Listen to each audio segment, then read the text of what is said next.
নমস্কার। 9 থেকে 10 বছর ধরে দাদাগিরি করে কেন হঠাৎ অন্য দরজায় বাংলার দাদা?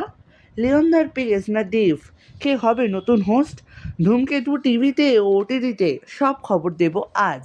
বাংলার দাদা, দ্য গ্রেট সৌরভ গাঙ্গুলি, যাকে ছাড়া দাদাগিরি ভাবাই যায় না। কেমন যেন ফুচকা আছে কিন্তু জল নেই।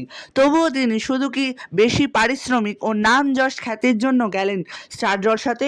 এখানে প্রসঙ্গত জিতে তার মাসিক আয় প্রায় 4 থেকে 5 কোটি টাকা। একটি সিজন চলতো 6 থেকে 7 মাস। তার প্রতি সিজনের আয় 30 থেকে 40 কোটি টাকার কাছাকাছি। সূত্র মারফত জানা যায় 125 কোটি টাকার বড় চুক্তিতে তিনি সই করেছেন স্টার জলসার হয়ে 4 বছরের জন্য, বিগ বস বাংলা এবং একটি কুইজ রিয়ালিটি শোয়ের জন্য। কেন সুপারস্টার দেবই একমাত্র ভরসা বেঙ্গল টকিজের পরিচালক তথা জি এর নন ফিকশন হিট অভিজিৎ সেনের? বেঙ্গল টকিজের পরিচালক তথা জি এর নন ফিকশন হেড অভিজিৎ সেনের ভরসার হাতটা খুব বেশি করেই দেবদার উপরে। কেন? একটি পডকাস্টে বেঙ্গল টকিজের অন্যতম আরেক মাথা অতনু রায়চৌধুরী বলেন, দেব আমাদের জন্য সফট কর্নার।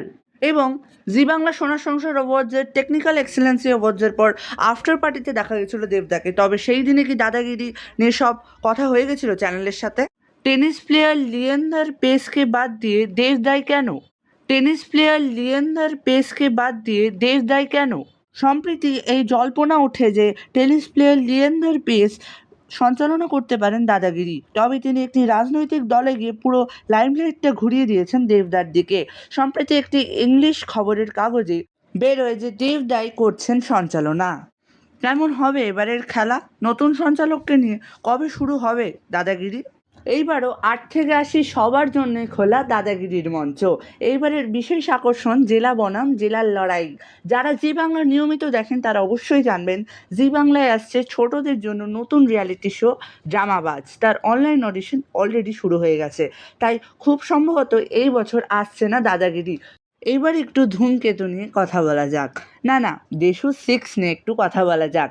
ধূমকেতু গত বছর বিপুল জনপ্রিয়তার সাথে পেয়েছে অনেকগুলো অ্যাওয়ার্ড। এইবার ধূমকেতু আসছে ওটিটির পর্দায় আগামী 8ই মে থেকে জি5 বাংলাতে। দেখতে ভুলো না কিন্তু এই ব্লকবাস্টারকে। এই প্রথম কোনো ডিজিটাল প্রিমিয়ারের জন্য হচ্ছে কন্টেস্ট। প্রথম প্রেম, প্রথম অনুভূতি। দেশু 6-এর মতো এই আইকনিক মডেলের মতো যদি আপনাদের কাছেও থাকে কোনো রোম্যান্টিক গল্প, তাহলে আপনারা কমেন্ট করে দিতে পারেন জি5 বাংলা সোশ্যাল হ্যান্ডেলসে, অথবা পোস্ট করতে পারেন বাংলা জি5 হ্যাশট্যাগ লাগিয়ে আপনার গল্প।